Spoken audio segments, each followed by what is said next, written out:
On February 21st, 1965, Malcolm X was assassinated. In his eulogy to Malcolm X, Ossie Davis said, "Many will ask what Harlem finds to honor in this bold young captain, and we will smile. Malcolm was our manhood, our living black manhood. This was his meaning to his people, and in honoring him, we honor the best in ourselves." His widow, Mrs. Betty Shabazz, tells of his childhood. Well, his early life, his family was disrupted. His father was killed when he was 6, and his mother later went to a mental institution. So from the time he was about 6 years old on, he reared himself. He was in foster homes and boys' homes until he was about 15. And then he went for a year and a half and lived with a half-sister in Boston. And he was in prison, and it was kind of rugged, really. After his release from prison, Malcolm X became a minister for the Nation of Islam. In his autobiography, Malcolm X said, "No sane black man really wants integration. No sane white man really wants integration. The only solution is complete separation from the white man."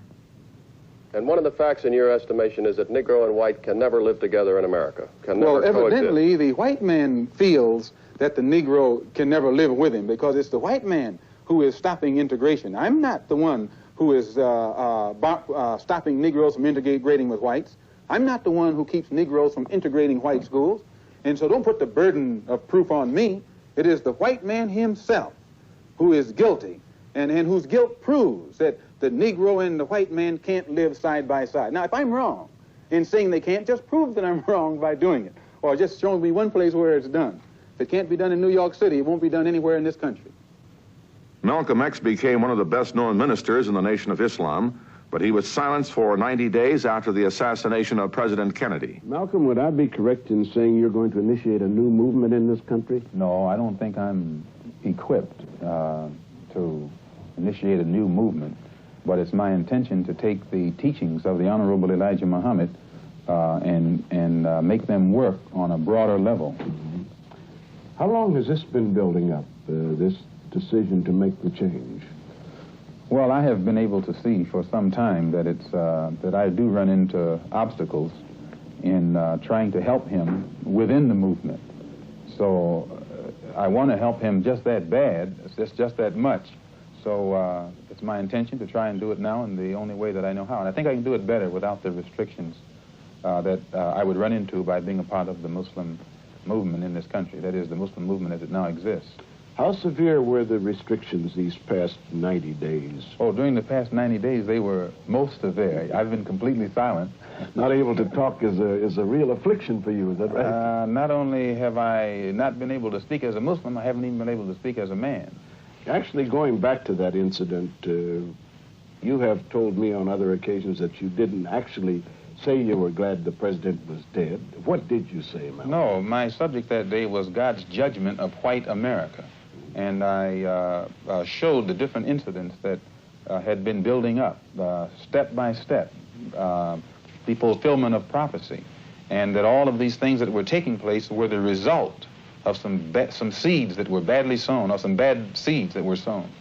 And the death of the president I referred to as the result of other things, a combination of things. And surprisingly, this is what the whole country was saying, that it was a climate of hate. So chickens coming home to roost means the same thing. And this is what you said, chickens were coming home to roost. Yes. But in no time did you say you were glad the president was dead. No, dead. I did say this, that it pleases me to see that the wisdom of the prophets, these ancient prophets, was so vast that they could foresee these things exactly as they were to come to pass thousands of years ago. This was part of my lecture that day, and they twisted it. In April 1964, Malcolm made his first pilgrimage to Mecca. Malcolm, on your trip abroad, you said you sensed a feeling of great brotherhood, and that conceivably you would be working toward integration in this country now. At least this is what you're reported to have said. Have you any comment on it? I don't think that I ever mentioned anything about working toward integration. If I recall, I pointed out that while I was at Mecca making the pilgrimage I spoke about the brotherhood that existed at all levels and among all people who were there on that Hajj, who had accepted the religion of Islam. And perhaps it could drive some of the racism from this society as it has driven racism from the Muslim society. You accept integration as a possible solution to the racial problem in this country? No, people cloud the issue when they bring in the word integration. Integration can't even be defined. This is one of the reasons why it hasn't been realized.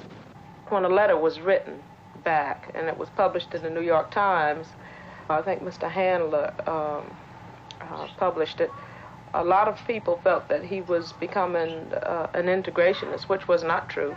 He had gone to Mecca and he had merely written about what he saw, and people reported it as if he had gone there and planted these people there. So this was an observation on his part, and he was not in the least becoming an integrationist.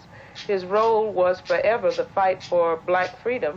He wanted to raise the level of the struggle from one of civil rights to one of human rights, and he felt that civil rights confined our struggle or our fight for freedom to the borders of the United States. And if we internationalized our struggle, if we got allies, and everyone realized the importance of getting allies, even this country in the Revolutionary War, they sent people all over forming correspondence committee to explain their plight to the world and trying to get allies. And I think the French and the British and Spain joined this country in helping her win her independence. And just like they needed allies, the black people needed allies, and I think this was one of the reasons for his trips. Well, my purpose here is to remind the African heads of state that there are 22 million of us in America who are also of African descent, and to remind them also that we are the victims of America's colonialism or American imperialism, and that our problem is not an American problem, it's a human problem. It's not a Negro problem, it's a problem of humanity. It's not a problem of civil rights, but a problem of human rights. And what do you hope for from this conference? Well, we hope to bring pressure upon them, or rather we hope to impress upon them the importance of their bringing pressure and world opinion upon the United States to take some meaningful effort to solve our problem in America. We want them to help us get our problem before the United Nations and charge America with violating our human rights, in the same way that South Africa is charged with violating the human rights of our people in that area. And what sort of reaction have you been getting from the African leaders? Well, I've gotten a good reaction, a very sympathetic reaction, and an understanding reaction. Many of them have been misinformed by the American government into thinking that black people in America don't identify with Africa, and therefore they've restrained themselves from voicing their interest in our problem. But I've impressed upon them that our problem is their problem, as well as their problems are our problems.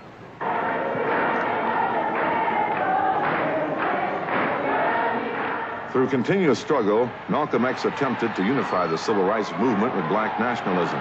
He speaks to students in Selma, Alabama, a few weeks before his death.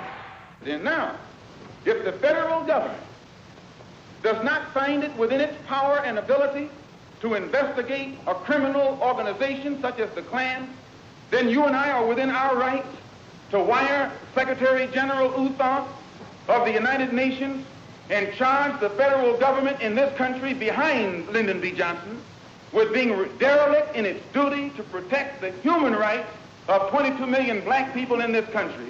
And in their failure to protect our human rights, they are violating the United Nations Charter, and they are not qualified to continue to sit in that international body and talk about what human rights should be done in other countries on this earth.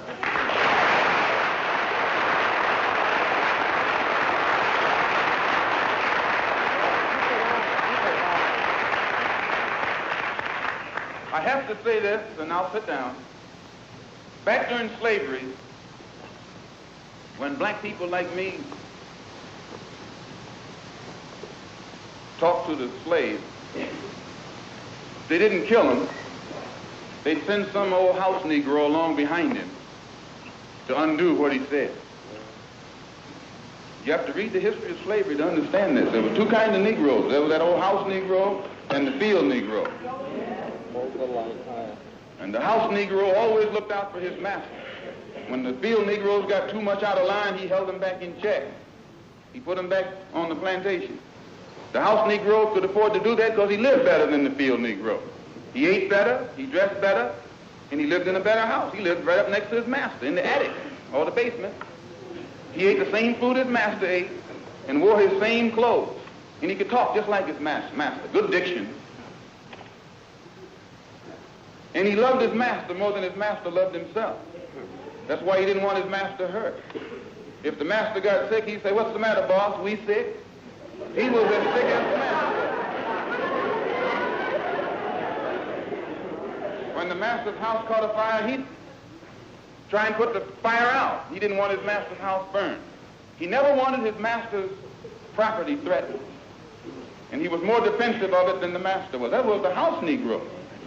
But then you had some field Negroes who lived in huts, had nothing to lose. They wore the worst kind of clothes. They ate the worst food. And they caught hell. They felt the sting of the lash. They hated their master. Oh, yes, they did. If the master got sick, they prayed that the master died. If the master's house caught a fire, they prayed for a strong wind to come along. This was the difference between the two. And today you still have house Negroes and field Negroes.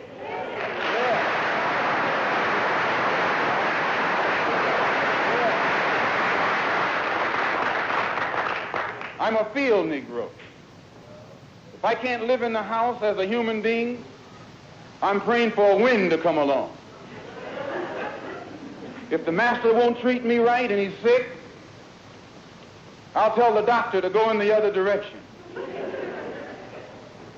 But if all of us are going to live as human beings, as brothers, then I'm for a society of human beings that can practice brotherhood. So before I sit down, I want to thank you for listening to me. I hope I haven't put anybody on the spot. I'm not intending to try and stir you up and make you do something that you wouldn't have done anyway.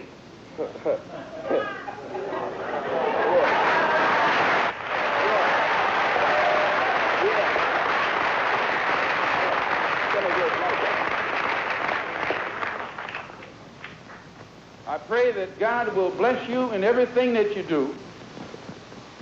I pray that you will grow intellectually so that you can understand the problems of the world and where you fit into in that world picture. And I pray that all the fear that has ever been in your heart will be taken out. And when you look at that man, if you know he's nothing but a coward, you won't fear him. If he wasn't a coward, he wouldn't gang up on you. He wouldn't need to sneak around here.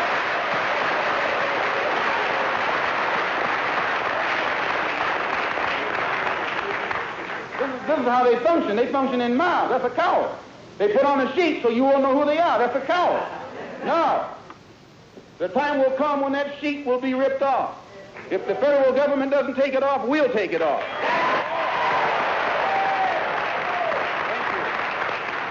Although some of us may have disagreed with Malcolm X, or we disagree with each other about him, let his going from us serve to bring us together.